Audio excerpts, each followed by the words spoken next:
God is on the move, and I'm excited to get you guys caught up on what's been going on. We're just a normal family pursuing God on the mission field, one adventure at a time. But first, I'm exhausted. I need coffee.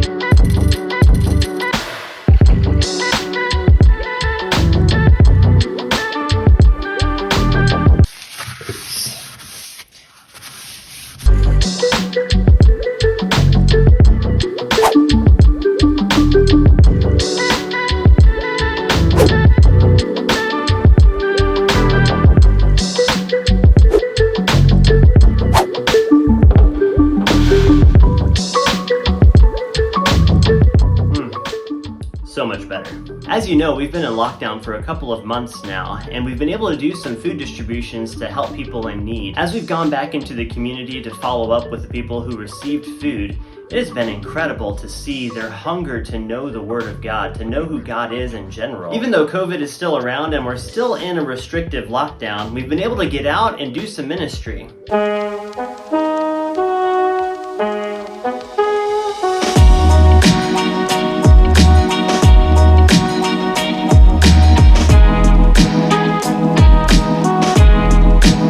For the past several weeks, I've been following up with some of these Sudanese families who received food, and it's been really interesting to see their response because so many of them are seeking Christ. Several times as we were preparing to go, we've been told, no, we have to wait because there's people coming who've heard you've been telling people about Jesus and they want to know. One time in particular, these two young men sat down with us and said they had questions about Jesus. And so I said, what questions do you have? The young man looked at me and said, I've never had an opportunity to hear about Jesus. What can you tell me about him? Well, as a missionary, you kind of look for opportunities to share the gospel, and that's a pretty good one. So you were thrown in prison because of this guy, yeah? Yes. But now we're going to share the gospel. Yes, now I'm going to show him the gospel. I'm going to show him the way to save his soul to be saved.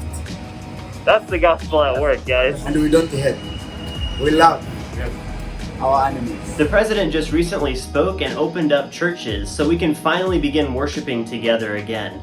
I've been able to start meeting with a small group of Darfurian believers that are thinking about forming into a church, so that is pretty exciting. COVID is still around, but the gospel is moving forward. Would you pray that this lockdown will end and that these struggling families will find ways to make ends meet? That's all for now, guys, but keep an eye out for our Boda video that's going to be coming out. Bodas are how you get around town here, and it's rather exciting and very dangerous for the most part. Thank you again for liking, commenting, and subscribing, and we'll catch you on the next adventure.